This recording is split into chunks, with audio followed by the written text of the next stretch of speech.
बिहार के पूर्व मुख्यमंत्री लालू प्रसाद यादव के परिवार में कलह अब साफ नजर आने लगी है। जिस तरीके से पहले तेज प्रताप यादव ने घर छोड़ा और उसके बाद अब रोहिणी आचार्य ने घर छोड़ दिया है और उन्होंने एक के बाद एक ट्वीट करके जो आरोप लगाए हैं वो बेहद गंभीर हैं। लालू प्रसाद यादव के परिवार से बेहद करीब हैं पप्पू यादव जी और इस वक्त हमारे साथ सांसद पप्पू यादव जी मौजूद हैं। पप्पू जी, आप लालू यादव के बेहद करीबी रहे हैं, लेकिन जिस तरीके से पारिवारिक कलह निकल के सामने आ रही है उसको लेकर के विपक्ष भी सवाल खड़े कर रहा है और जिस तरीके से रोहिणी आचार्य ने आरोप लगाए हैं वो बेहद गंभीर हैं। देखिए, विपक्ष के पास कोई मुद्दा नहीं बचता। अपने गिरेबान में झांक करके देखें, हम लोगों के परिवार का मामला है। लालू यादव सम्मान लीडर हैं और ये परिवार से ज्यादा समाज के लिए महत्वपूर्ण विषय होगा। जब सवाल खड़ा होता है, जो समाज, जो वर्ग, जो समूह लोगों के साथ इमोशनल रिश्ता रखता है, चाहे आप हो या हम हो, तो वहाँ लोगों को पेन होती है। देखिए, रोहिणी जी के बाद मुझे लगा कि मुझे कुछ ज़रूर लालू जी से कहना चाहिए। लालू यादव जी के साथ बिहार का एक अलग रिश्ता है। हम लालू यादव जी से आग्रह करेंगे कि यह घटनाक्रम को रोकना चाहिए। मुझे नहीं पता क्या मजबूरी है लालू जी की। मुझे यह भी नहीं पता कि लालू जी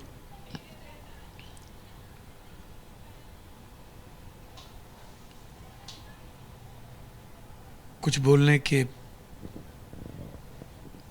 लायक हैं या नहीं वहाँ, या लालू यादव जी भी कैद कर लिए गए।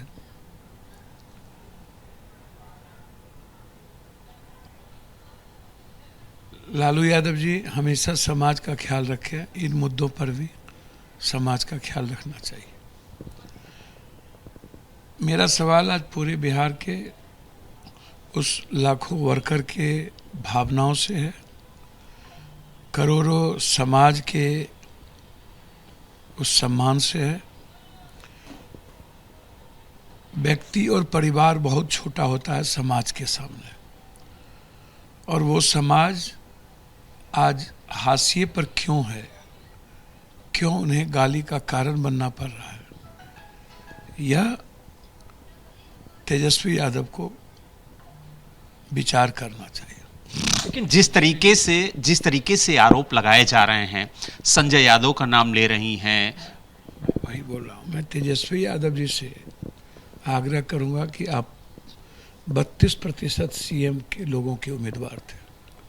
आप किसी एक जाति वर्ग के नहीं, सबके। आपसे बहुत उम्मीद थी। फिर ये कहाँ चूक हुई, ये भूल कहाँ हुई, क्या हुआ, इसके पीछे कौन है, षड्यंत्रकारी कौन है, क्या उसके पीछे भी कोई है? हमें नहीं पता कि बार बार रोहिणी जी के बाद मुझे संजय जी, रमेश जी, वीडियो मैंने देखा। ये रमेश जो मर्डर करके जेल में रहा, जिसकी पत्नी, वो हमारे नेता के घर में कैसे रह सकता, या वो तेजस्वी यादव जी का सलाहकार कैसे हो सकता? इतना बड़ा दुर्दांत अपराधी। और संजय जी तो किसी एक बड़े नेता के बेटे के पिए थे। कौन है जो इस घर को तबाह कर रहा है? तेजस्वी जी से मैं जरूर कहूंगा कि तेजस्वी जी, ये सवाल लालू परिवार का नहीं है, ये बिहार के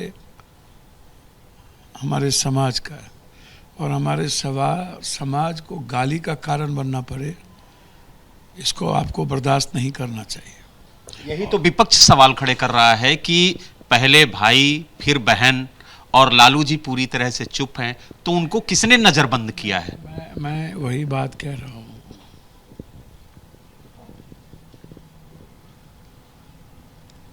कि जब इतने सवाल खड़े हो रहे हैं, मैं ये नहीं कहता हूं कि हार तेजस्वी जी या संजय के कारण हुई है।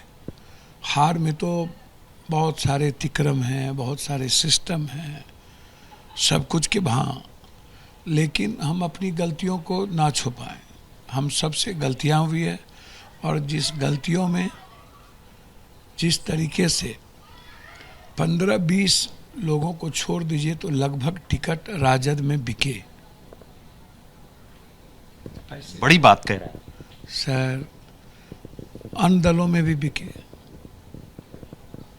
ऐसा थोड़ी है कि राजद में जितनी क्षेत्रीय पार्टी है और बीजेपी,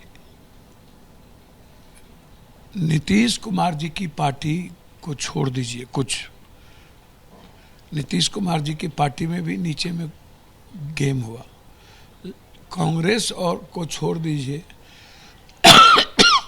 तो लगभग लोगों से पैसे लेके टिकट दिए गए, रुला रुला करके दिए गए। आप उठा के देखिए, एक वर्कर ने कहा था कि ये कभी मुख्यमंत्री नहीं होगा और 25 सीट भी नहीं आएगी, वो 25 ही सीट आई। किसकी आँख कब लग जाए कहना मुश्किल है। मेरा सवाल वहाँ अब नहीं है। मेरा सवाल है, रोहनी जी के साथ चप्पल या जिस तरीके का व्यवहार किया गया, गालियां दी गई, ये कौन है और इसके पीछे कौन है?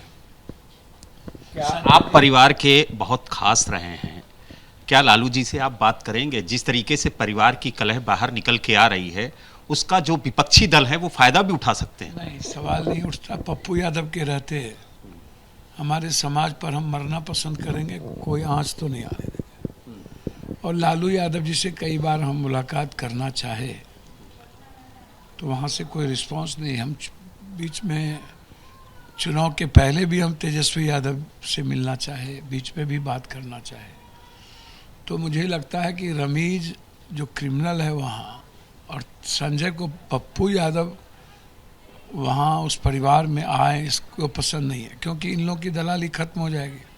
और मैं जानता हूँ कि ये दोनों वहाँ का मोहरा कौन है, शतरंज का मोहरा कौन है और किसको उस परिवार में प्लॉट किया गया है, वो समय आने पर मैं बताऊंगा। लेकिन अभी सिर्फ इतना कहूँगा कि इस घर को तोड़ने में, इस घर को बर्बाद करने में रमीज और संजय की भूमिका लगातार, तेज प्रताप जी भी, रोहनी जी भी, और जितना अपमानित मीसा को भी किया है, ये भी गलत है। लगातार मीसा का अटैचमेंट अपने पिता से है, वो नहीं बोल पाई, लेकिन मैं कहना चाहूँगा कि ये गलत है। और तेजस्वी जी मुखदर्शक मत बनिए, और मैं अपने गार्जियन से कहूँगा कि धृतराष्ट्र बन के मोह को में मत फंसिए, मोह को त्यागिए समाज के लिए और कोई निर्णय लीजिए। पप्पू यादव भी आपके लिए बेटे के ही तरह है, और मैं हमेशा आपके लिए बेटे की तरह रहूँगा। मैं आपके रेस्पेक्ट के साथ कोई समझौता कभी नहीं किया है, और मैं चाहूँगा कि जो अटैचमेंट समाज का लालू यादव के साथ है, उस पर कोई आँच ना आवे। एक आखिरी सवाल, रोहिणी यादव से कुछ कहना चाहेंगे? मैं एक बात तो ज़रूर कहूँगा रोहिणी जी से कि परिवार परिवार होता है, रिश्ते कभी अलग नहीं हो सकते। राजनीति अपनी जगह पर है, रिश्तों को मत तोड़िए। वह रिश्ता, वह परिवार बच जाता है जब कोई अपमान का घूंट सहता है। तो इस परिवार को, लालू यादव के विचार और परिवार को बचाने के लिए जितना भी अपमान का घूंट सहना पड़े सही है, लेकिन रिश्ते को मत तोड़िए। मिल करके बिहार को देखेंगे, संघर्ष करेंगे, रन छोड़ने की ज़रूरत नहीं है। बिहार हमारा है, बिहार हमारा ही रहेगा।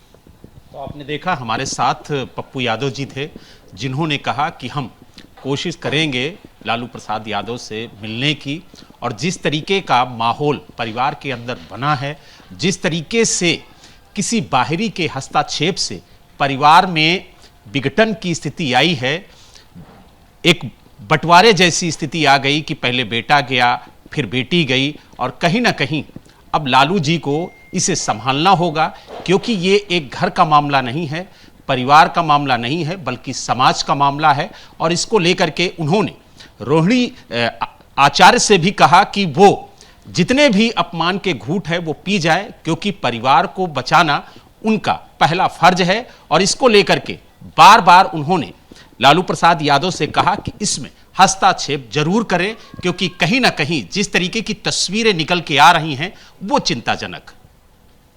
पटना से वीडियो जर्नलिस्ट प्रवीण दीक्षित के साथ बलराम पांडे, एबीपी न्यूज।